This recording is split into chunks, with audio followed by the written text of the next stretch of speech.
lihat.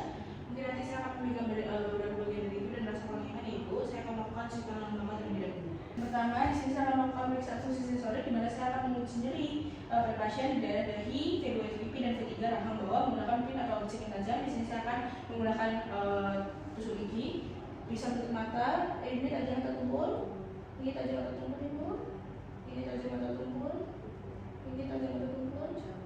Ini tajam atau tumpul? Baik, untuk uji nyeri yang normal bisa diinterpretasikan tajam atau tumpul. Selanjutnya saya akan melakukan uji air dingin dan air panas.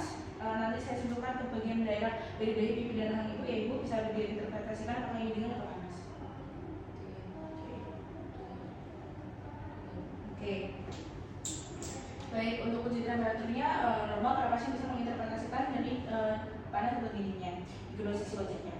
Selanjutnya sentuhan ringan, saya akan menggunakan kapas. Nanti saya sentuhkan dan bisa bilang ya sentuhannya ada di mana dan sentuhannya ada di mana, kanan atau kiri.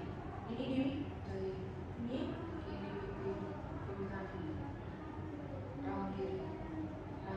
baik, bisa dibuka matanya. Tidak ditemukan adanya hipoestesia dan cocok dengan distribusi sarafnya, di mana pasien bisa melakukan gerakan-gerakan dengan baik. Selanjutnya saya akan melakukan pemeriksaan motorik, saya inspeksi data temporal dan center untuk atrofi atau wasting. Saya akan minta berita untuk merapatkan gigi, bisa merapatkan gigi.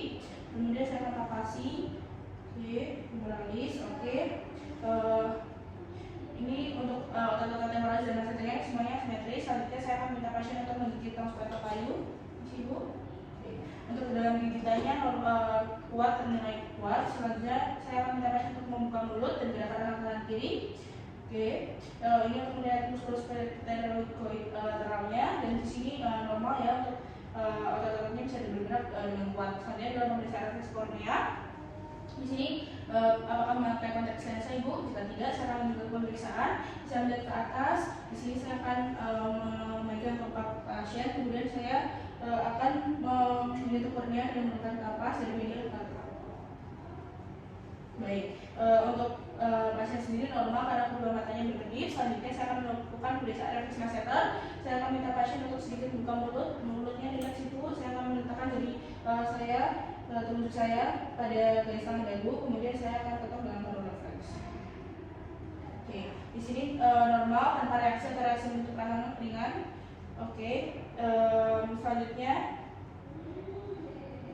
ketika ditemukan bleed discharge dapat menunjukkan adanya pseudo-bulbar palsi pada pasien ini normal. Baik Ibu, untuk pemeriksaan dari nervus lumbanya sudah selesai, apakah ada yang ditanyakan?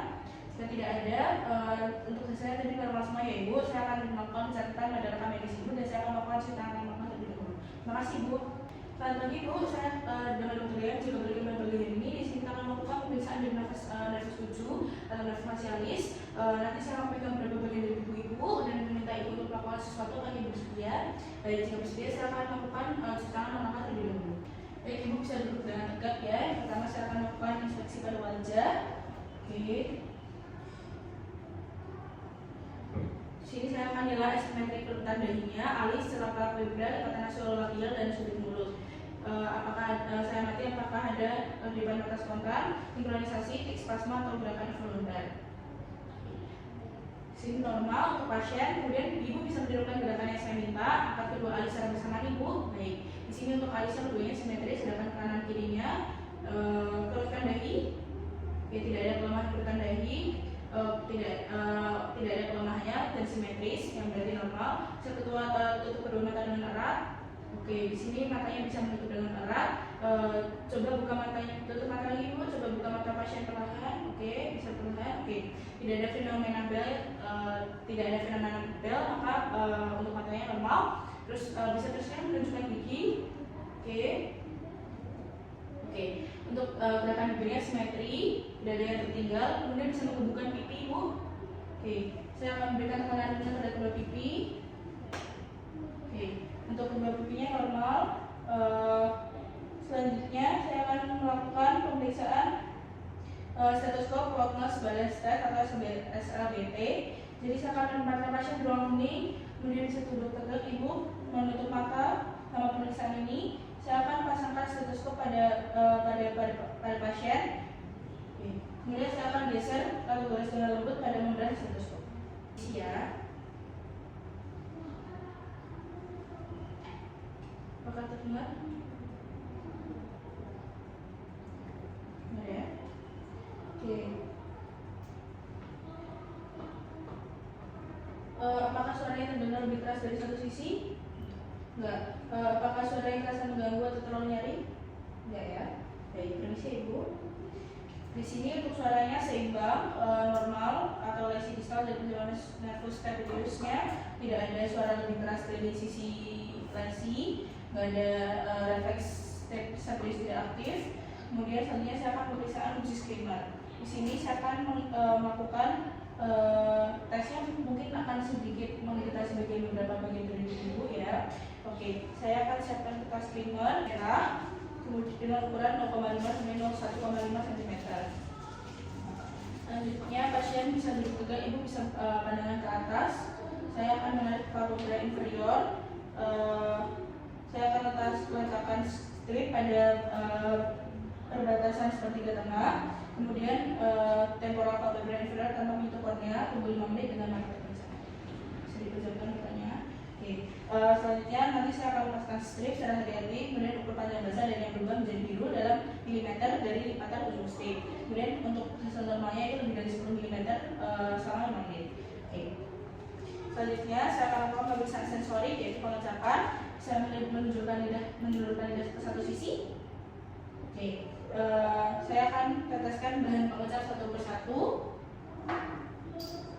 Ya, bisa dijulurkan lagi lidahnya Ibu. Meneteskan. Selanjutnya saya akan melakukan pemeriksaan sensori pengecapan, bisa menjulurkan lidah ke satu sisi. Di sini saya punya empat rasa ya Ibu, ada manis, suka dengan rasa asam, terus ada garam dengan rasa asin. Oke, ada 3 ya Ibu, manis, asam, dan asin. Baik, saya akan meletakkannya pada 2/3 bagian depan lidah, sisi kiri dan kanan. Oke, nanti bisa dibilang ya Ibu ini apakah asin atau manis atau asam. Oke, lagi asam.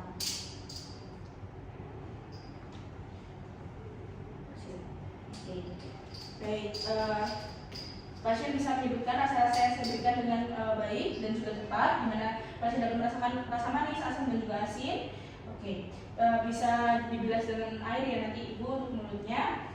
Baik, saya akan membersihkan area, saya akan buang bahan sesuai protokol limbah medis. Sebentar ya Ibu, bisa menunggu di sini. Ibu, untuk hasilnya sudah pemeriksaan hari ini sudah selesai. Pemeriksaan nafas 5 dan nafas 7 semuanya normal ya Ibu, tidak ada kelainan yang saya temukan. Apakah ada pertanyaan? Baik, jika tidak ada, nanti hasil untuk pemeriksaan kita hari ini akan saya catatkan dalam rekam medis Ibu ya. Terima kasih Ibu, saya akan melakukan cuci tangan. Terima kasih Ibu.